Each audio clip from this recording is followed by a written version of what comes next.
Latest updates ఎప్పటికప్పుడు పొందడానికి big TV WhatsApp channel follow అవ్వండి. లింక్ డిస్క్రిప్షన్ లో ఉంది. యాక్షన్, ఫ్యాక్షన్ సినిమాలు ఇండస్ట్రీని ఏలుతున్న ఆ కాలంలోనే మైథలాజికల్ బ్యాక్ డ్రాప్ ని మరోసారి ఆడియన్స్ కి సరికొత్తగా పరిచయం చేశాడు ఈ టాలీవుడ్ స్టార్. అలా అప్పుడే ప్రయోగాలకి పెద్దపీట వేసి ఆడియన్స్ చేత మెప్పు పొందిన ఈ స్టార్ హీరో తాజాగా ఆ మైథలాజికల్ సినిమాకే మరోసారి సీక్వెల్ చేస్తాడంటూ వస్తున్న వార్తలు నెట్టింట తెగ సందడి చేస్తున్నాయి.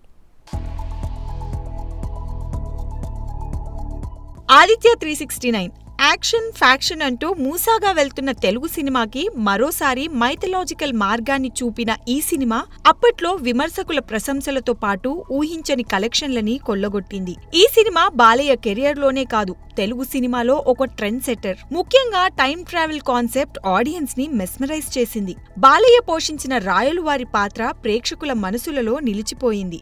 అలాంటి క్లాసిక్ కి సీక్వెల్ అంటే అంచనాలు తారాస్థాయికి చేరుతాయని చెప్పడంలో సందేహం లేదు. బాలయ్య కథానాయకుడిగా సింగీతం శ్రీనివాసరావు దర్శకత్వంలో తెరకెక్కిన ఈ క్లాసిక్ మూవీకి సీక్వెల్ వస్తుందన్న వార్తలు గత కొన్నేళ్లుగా సోషల్ మీడియాలో చక్కర్లు కొడుతూనే ఉన్నాయి. ఎప్పటినుంచో ఈ సీక్వెల్ చేయాలన్న ఆలోచన ఉందని బాలకృష్ణ అడపాదడపా అనడం వింటూనే ఉన్నాం. ఇక బాలయ్య సొంత కథనాలతో తన వారసుడు మోక్షజ్ఞని ఈ సీక్వెల్ తోనే లాంచ్ చేయాలని అనుకున్నారు కూడా.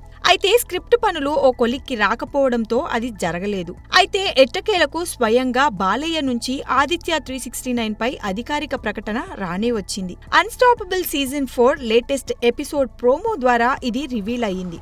ఆదిత్య 369 కు సీక్వెల్ గా ఆదిత్య 999 రానుందని, దీనిలో మోక్షజ్ఞ హీరోగా యాక్ట్ చేయనున్నాడని సమాచారం. ఇక ప్రస్తుతం దీనికి సంబంధించిన పనులు జరుగుతున్నట్టు తెలుస్తోంది. త్వరలో ఇది పట్టాలెక్కి అన్నీ కుదిరితే 2025లో విడుదల చేసే అవకాశం ఉందన్నమాట. చూడాలి మరి తండ్రికి గొప్ప పేరు తెచ్చిన ఈ మైథలాజికల్ క్లాసిక్ ని కొడుకు ఎలా మెప్పిస్తాడో.